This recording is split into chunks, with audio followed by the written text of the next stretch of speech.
सोमपुर जंगल में एक बहुत पुराना बरगद का पेड़ था। उस पेड़ पर घोंसला बनाकर एक कौवा कव्वी का जोड़ा रहता था।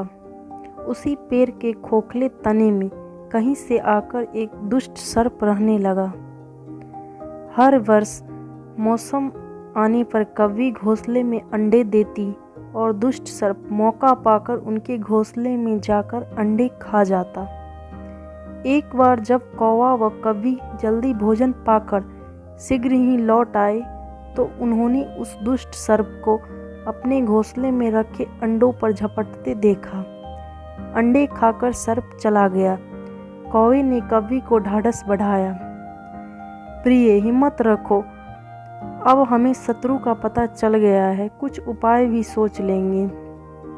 कौवे ने काफी सोचा विचारा और पहले वाले घोंसले को छोड़ उससे काफी ऊपर टहनी पर घोंसला बनाया और कव्वी से कहा, यहाँ हमारे अंडे सुरक्षित रहेंगे। हमारा घोंसला पेड़ की सबसे ऊंची शाखा पर है और ऊपर आसमान में चील मंडराती रहती हैं। चील सांप की बैरी हैं। दुष्ट सर्प यहाँ तक आने का साहस नहीं कर पाएगा।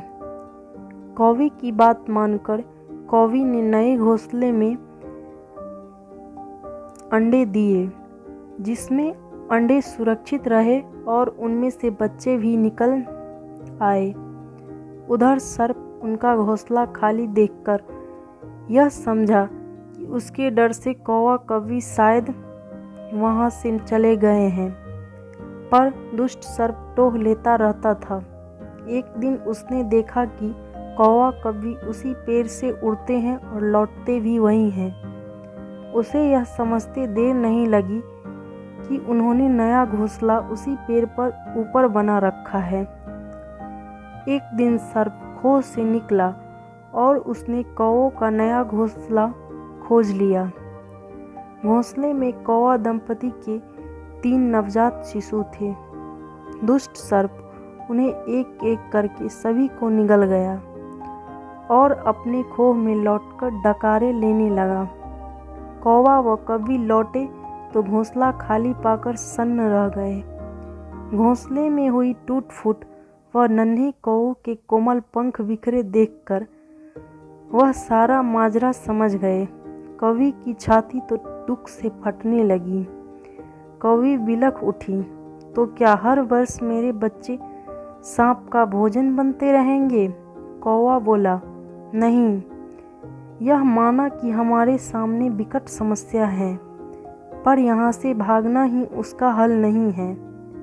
विपत्ति के समय ही मित्र काम आते हैं। हमें कबूतर से सलाह लेनी चाहिए।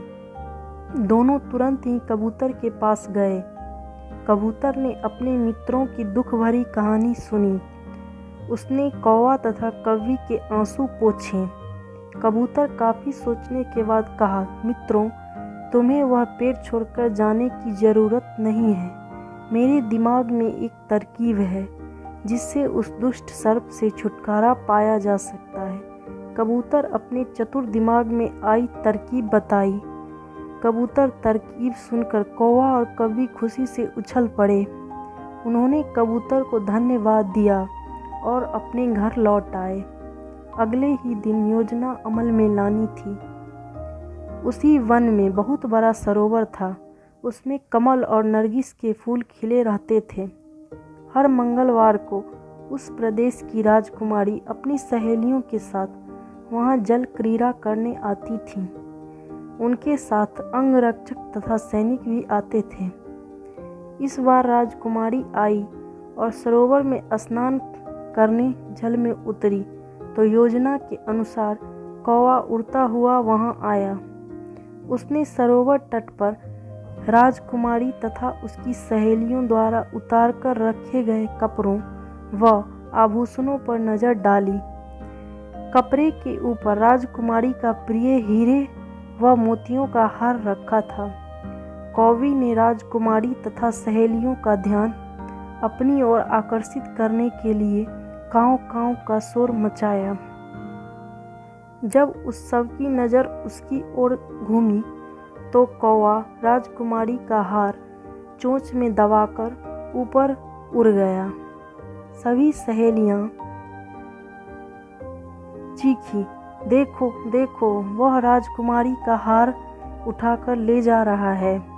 सैनिकों ने ऊपर देखा तो सचमुच एक कौवा हार लेकर धीरे धीरे उड़ता हुआ उसी पेड़ की ओर ले आया।